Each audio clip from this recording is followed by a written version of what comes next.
ओमफ्राय दा जों सयजन दङ आइ दं बाबा दं रावबो बाबुबो गैया आदाबो गैया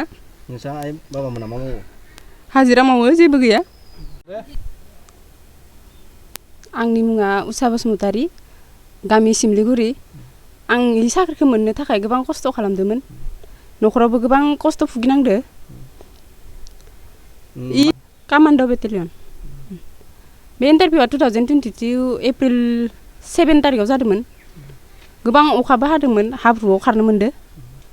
मा जायगायाव फैदों बरबरियावमोन फिजिकेल टेस्टआ बरबरियाव जादोंमोन बेनि उनाव साइकोमेट्रिक टेस्ट फैदों नालाय बेयो क'क्राझाराव जादोंमोन क'क्राझार दिमोलगावआव जादोंमोन आरोना पुलिस केम्पआव दा दिमोलगावआव थांनाय टाइमावबो बुहुद दैबाना जादोंमोन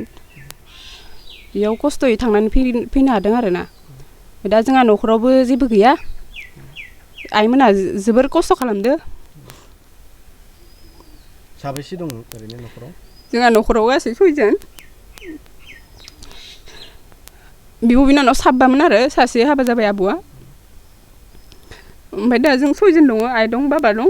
रावबो बाबुबो गैया आदाबो गैया नोंसा आइ बाबामोना मा मावो हाजिरा मावो जेबो गैया आइया ना खांख्राइ नागिरना फानो बाबाया माइ हाजिरा हानाय समाव हाजिरा मावो ओरैनो बेसेसो फरायनाय नोङो आं BA पास जाबाय दा बिब' बिनानाव साब्रैयाबो फरायगासिनो जोबोर खस्थ'यै फरायदों आरो ओरैनो बेसे पार्सेन्ट मोननानै पास जादों होनदों पार्सेन्टआ 73.79 स्पर्ट्सनिफ्राय ना औ स्पर्ट्सनिफ्राय साबेसेसो ओरैनो पास जादों नोंसोरो सालबारि एरियायाव जों सालबारि एरियायाव 7 जादों आरो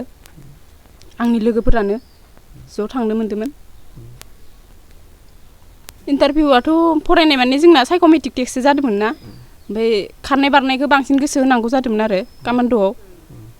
दा जों इदि फरायनाया इदि जायासै आरो माने खारनाय बारनायाव बांसिन नाजानांगौ जादों साइकोमेट्रिक टेस्टसोमोन नालाय निजिनि नाजानायनि सायावसोमोन बेखौ जों सारमोनहा जि सोंदों बेखौ खोन्थाबोनो हादोंमोन आरो बेखिनियावनो दा बेखौ एपइन्टमेन्टखौ जों 22आव फैगोन होनना मिथिदो 22 सेप्तेम्बराव दा जेबो खौरां मोनथ'वाखै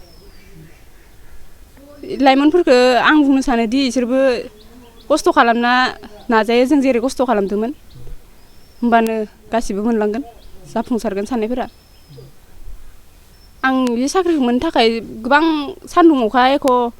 माबा लायासिनो आं नाजादोंमोन सानफ्रामबो फुं बेला प्रेक्टिस खालामदोंमोन आरो बेलासिबाथाय फरायो फुंनि 5टा बाजिबाथाय आं खारनो ओंखारलाङो आरो 9टा बाजियाव खेबसे थाङो बेखिनि खस्थ' खालामदोंमोन आरो दा बारा मोजां मिथिया कामान्ड'निखौ एसे खस्थ' जायो होनना मिथिदो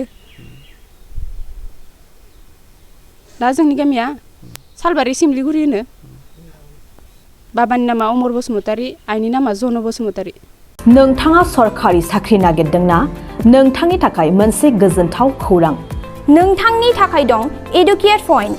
जेराव नोंथाङा सोलोंथाइ लानायनि गेजेरजों सरखारि साख्रिनि गुबुन गुबुन रोखोमनि गोब्राब आनजादफोरखौ उथ्रिसारनो हागोन आरो गावनि आथिङाव गसंथानो हागोन बे एडुकेट पइन्टआव नोंथांमोना SCC bank PO bank clerk bank SO UPC FAC defence railway state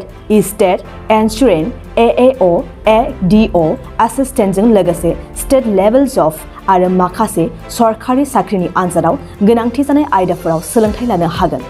मख'नो गोनांदि बे सोलोंसालियाव साख्रिनिल' नङा बेयाव MBA आरो सैनिक स्कुल बायदियाव एडमिशननि थाखाय एन्ट्रेन्स होनो थाखायबो सोलोंथाइ लानो हागोन बे सोलोंसालियाव गाहाम थाखो खथानि सुबिदा दं आरो सम मथे नोंथांनि सोलोंथाइखौ बे सोलोंसालियाव होनाय जागोन बेखौबो मिथिनांगोन दि बे एडुकेट पइन्टआव सोलोंथाइ लानानै बावैसो 2021-22 इं मायथाइनि SSC GDनि आनजादाव गासै 11 सा सोलोंसाफोरा उथ्रिसारनो हादों बारा नङा गासै 15,000 रांजोंनो नोंथाङा बे सोलोंसालियाव 6 दानसिम सोलोंथाइखौ लानो हागोन बे सोलोंसालिया क'क्राझार बरपेटा रड गलपारा आरो बङाइगावआवबो दं क'क्राझाराव सोलोंथाइ लानो गोसो गुदुं जानाय सुबुंफोरा 70020261133 9101 536360 70020261133 91015363630